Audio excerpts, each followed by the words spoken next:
there is a propaganda around here about what is the occupation and what is not the occupation.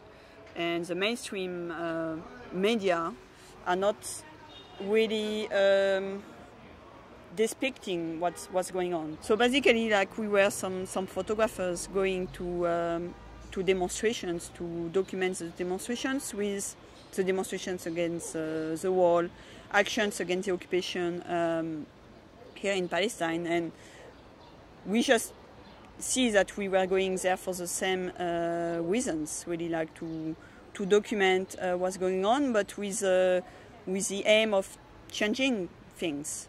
And we started to meet each other and to see that it would be more powerful to be together and to form a collective, to have project together, to have also more pictures, and to we believe that as a collective we are stronger. We do collaborate with some international photographers who come here for a while. We also do collaborate with some Palestinian photographers. Like, the collective is flexible and open.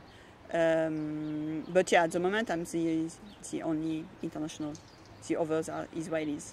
We do believe that in order to raise awareness, we need to find ways to reach out the mainstream, the public, because what is shown in the mainstream media does not reflect the reality. So I think one of the things we really try to do is to organize some street exhibitions, basically to put the pictures in the streets in Israel, but also internationally.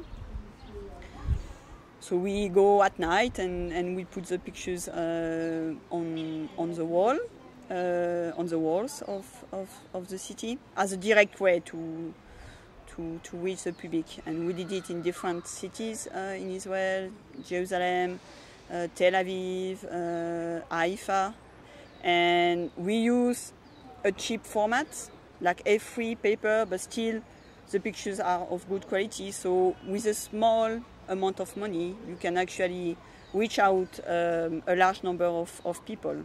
Maybe they will not stay a long time, but still in the morning, maybe like thousands of people saw these pictures. So I think it's an important way to work.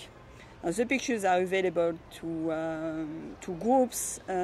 We have been contacted by students groups, organizations working on Israel, Palestine abroad, and we send the pictures. And they also organize street exhibitions in their own country, or put the exhibitions up in universities. So this is one way we are working.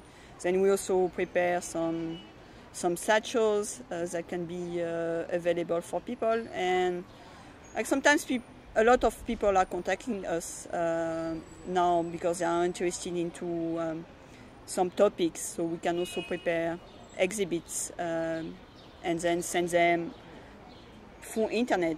Right now with internet you have a lot of possibilities so that the pictures can circulate easily.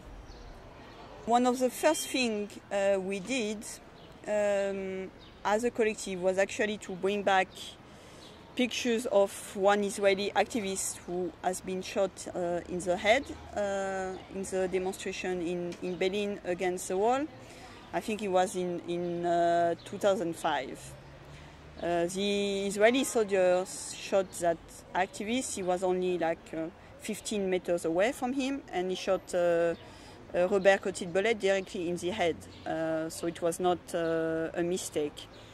And you know, it was, although it was something quite big, it was not at all presented in the Israeli mainstream media.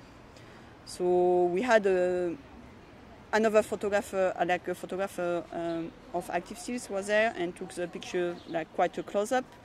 And we put these pictures up in the streets of Tel Aviv just a few days after to raise awareness of the Israeli public about what was going on and the repression against peaceful demonstration. For the 40 years of the occupation, then we had some pictures from different locations, from Bethlehem, from Hebron, from Gaza, and from Jerusalem. And we put that set in different cities also in Israel to remind people about what's going on in the occupied territories, because the Israeli public does not really want to see these pictures, but this is the reality they are participating in.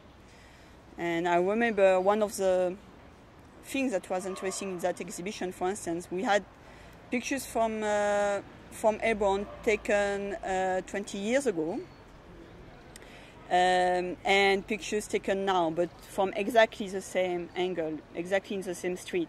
For instance, in the market of Hebron. So you had the pictures from the 80s, where you can see the pictures full of people, the market is full of life, and then you can see the pictures from now, exactly the same angle, where it's totally empty and the shops are closed. And when you put the pictures next to each other, then it's really clear about what's going on.